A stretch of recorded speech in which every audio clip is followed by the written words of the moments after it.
मैं आपको प्रकृति को सकाश देने की एक मनोरंजक विधि बता रहा हूँ।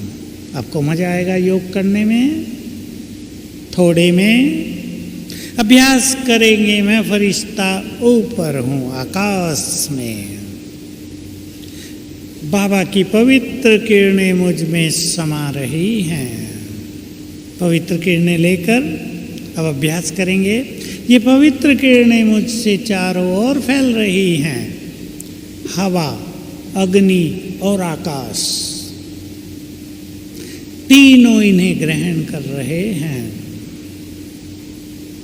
हमारे मस्तक से पवित्र किरणें पिचकारी की तरह पहुंच रही हैं, ग्लोब में समा रही हैं। मेरे सामने ग्लोब है, धरती का गोला।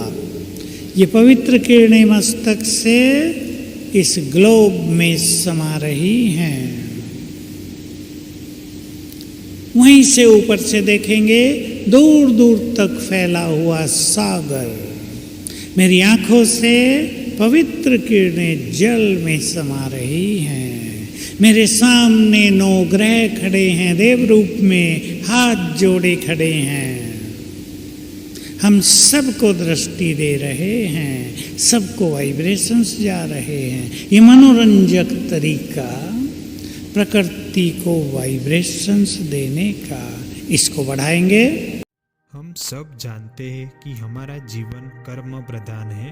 कर्म करने के लिए हम बांधे हुए हैं।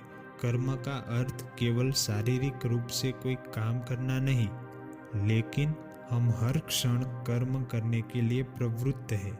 यदि किसी समय हम बैठकर कुछ सोच भी रहे हैं या कोई बात भी बोल रहे हैं, तो वह भी कर्म करने की श्रेणी में आएगा। कर्म को हम ऊर्जा का आदान प्रदान कह सकते हैं। जब हम किसी के लिए कुछ सोचते हैं तो हम अपने संकल्पों द्वारा सामने वाले को एक ऊर्जा भेज रहे हैं और सामने वाला उस ऊर्जा को ग्रहण भी करता है।